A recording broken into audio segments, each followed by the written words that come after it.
Okay, you guys, so check it out. Two tarot masters, one card that changes everything. Okay, you've definitely seen the full card, but you probably don't know that A.E. Waite and Aleister Crowley, two rivals from the same secret society, created wildly different versions that hide their opposing life philosophies. Okay, they were both members of the Hermetic Order of the Golden Dawn, and this is one of the most influential magical groups in the last century. I want you to think of it as a library of Western magical knowledge, teaching everything from Kabbalah to astrology. So when you think of supernatural, and when Sam and Dean find the whole underground thing with all the information,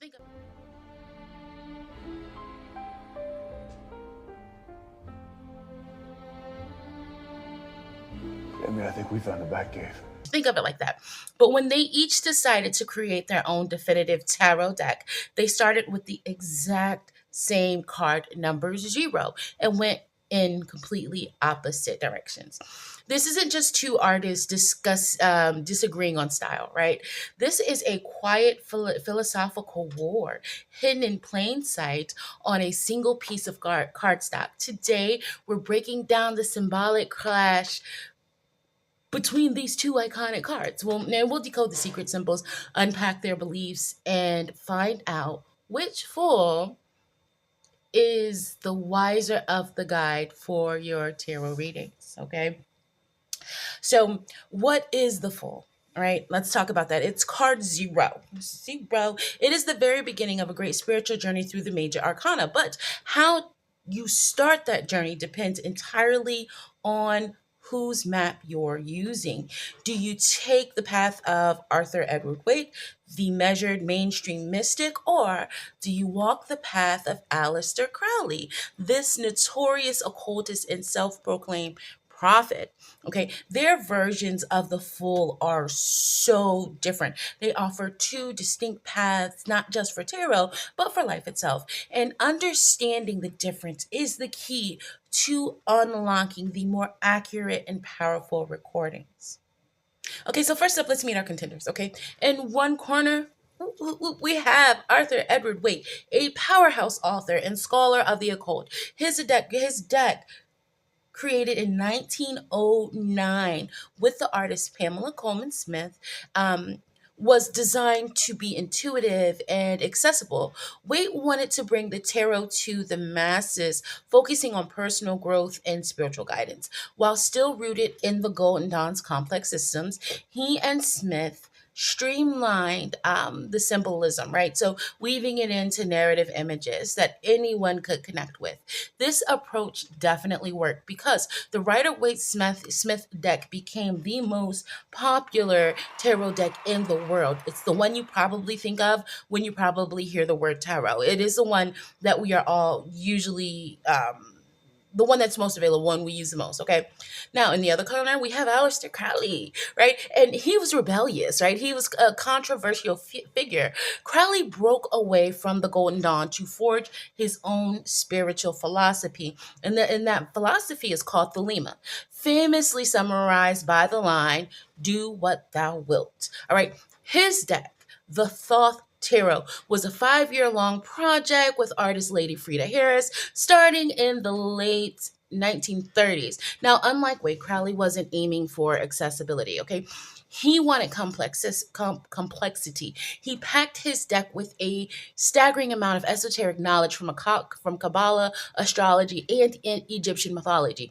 This was a deck for the serious initiate. A magical tool for deep transformative work. Okay. Both men were soaked in the same magical traditions, yet their paths definitely split dramatically.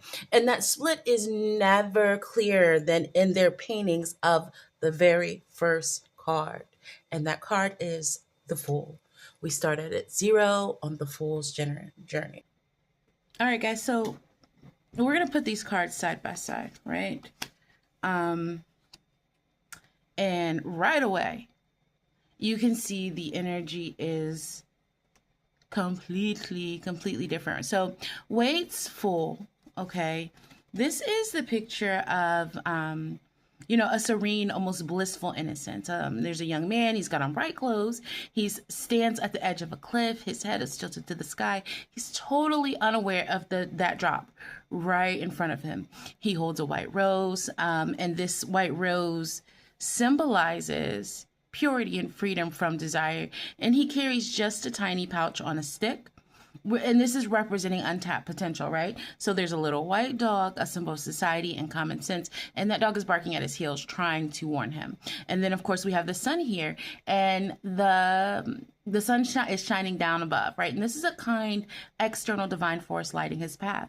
It's the perfect picture of a leap of faith, stepping into the unknown with pure trust and optimism. Now, this is the Waite deck, okay? Now, this is the one we're all familiar with. Now, here's Crowley's with the Thoth deck.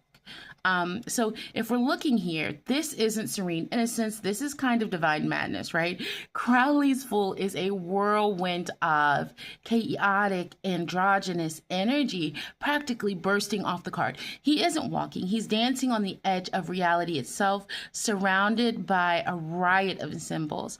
Instead of a helpful dog, a tiger. Okay, so we have a tiger gnawing at his leg, representing raw primal desire, and the Fool doesn't even flinch. At his feet, there isn't solid ground, but there is a crocodile, all right? And he's surrounded by divine symbols, all right? So there is a dove for the Holy Spirit. There is a butterfly for transformation. And then they have the Egyptian, and then he has the Egyptian vulture goddess Malt out here as well on his card. So this is very interesting. Two different cards, two different interpretations. So the most shocking difference here is the sun. In Waite's card, it feels like a distance guiding light. In Crowley's card, a radiant sun is right at the Fool's groin, which is a powerful and direct symbol of the creative, generative life force that lives inside the individual. This isn't a soul being guided by God or just out there. This is a being who is the source of creation. Waite's Fool carries a little bag. Crowley's Fool is juggling coins, a cup, and a flaming pine cone. All the tools of creation are right there with him. Waite shows us a soul beginning its journey into the material world. Crowley shows us the raw, untamed potential before that journey begins. Okay, so these visual differences aren't random, all right? They came from a deep philosophical war between the two men. A.E. Waite's philosophy was one of structured Christian influenced mysticism. For him, the Fool's journey is a clear path of spiritual growth and moral lessons. His Fool is the pure soul descending into the material world, right? Who will learn through trials of the major arcana and become a complete whole person in the world card, right? The journey is about progressing from naivety to wisdom, all while guided by a loving external divine power. The goal is to learn the world's lessons and perfect yourself through experience.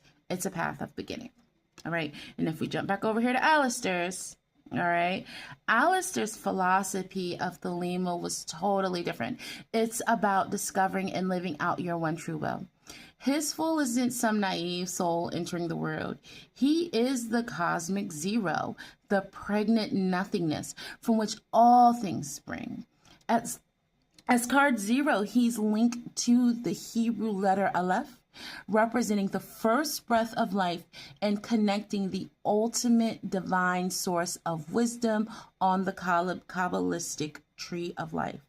Crowley's Fool is pure potential, pure spirit, embracing every single possibility without fear or judgment. All right. He is the symbol of the idea that divinity isn't some external force you have to find, but an internal one you have to realize. He doesn't need to become anything because he's already everything. He's everything in potential. So, to put it simply, okay, if we put these simply, Waite's Fool asks, what will I learn on my journey? And Crowley's Fool asks, what journey will I create? you guys. So this has been this explanation, and I thank you for being here if you've stayed with me. As I go through this series of explaining the cards and using Thoth and Waite Tarot, I do want you to know that I'm also recommending Tarot and Astrology by Corinne Kenner. I love this book. Here, let me adjust mine just a bit. I love this book. It is very interesting. It's a good read if you want to go deeper into tarot and you want to compare astrology. This is a good book for you. Now, as always, I always have merch on my website. I have my own book of shadows. You can get your own on my website, spiritualconnectionswithrose.com, or just drop a message and I'll say, hey, want a book? Or drop a message to say, hey, Rose, I want a book. And I'll say, hey, awesome. Okay. And then I'll get you the link. Okay. So tarot and astrology, you guys definitely check this book out if you're wanting to enhance your tarot knowledge, to do your own readings or even do readings for others. Peace and blessings. So here's the question you've been waiting for, right, guys? Which card gives a better reading, right? The answer is it completely depends on what you're asking, right? Neither is better, but they are absolutely better for different things. Waite's Fool is your go-to for practical, real-world questions about new beginnings. When the Raider Waite Fool shows up in a reading, it is the universe giving you a huge green light. Thinking of starting a new business, moving, or jumping into a new relationship. This card yells, absolutely, all right? Take that leap of faith. It speaks to fresh starts and the optimism you need to step into the unknown. If your question is about the start of a tangible project or journey, Waite's Full gives you clear, direct, and encouraging advice. Crowley's Full, on the other hand, works on a much deeper, more psychological and spiritual level. It rarely pops up to talk about a new job, okay? Instead, it appears when you are being challenged. Okay, this is all about challenging. So you're being challenged to question the very foundations of your reality. This card is for the big soul shaking questions. What is my true spiritual potential? How do I break free from the boxes I've put myself in? Who is the authentic self I've been hiding? Those kind of questions, right? The thoughtful tells you to embrace chaos, act with total spontaneity, and trust your gut. Trust your instincts to connect with your true will. It signals a moment of profound spiritual awakening, a chance to tap into the limitless creative power inside you. So, when this card appears, the universe isn't just asking you to start a new chapter, baby, well, it's asking you to write a whole new book. Okay. So, who wins the battle of the fool? Maybe the truth is you do, because now you have two incredibly powerful ways to look at the idea of a new beginning. All right. The winner just depends on the path you're on right now. If you need guidance on your journey through the world with all its ups and downs, Waitful is your faithful friend. Okay. Reminding you to have faith and keep your head up. He represents the start of the journey. But dun, dun, dun, dun. If you're trying to understand the very nature of the person taking the journey, well, that infinite, chaotic, and divinely creative spark inside you, then Crowley's Full is your master teacher. Okay, he represents the raw potential that exists before the journey even begins. Waite's card is a map for the path. Crowley's card is a meditation on the walker. One is about entering the world, the other is about realizing you are the world. All right? Okay, guys. So, but now I want to hear from you. Are you Team Waite or Team Crowley? Which full resonates more with you? Let me know in the comments below. And if you want more deep dives like this, make sure to subscribe and hit that notification bell. Until next time, trust your path.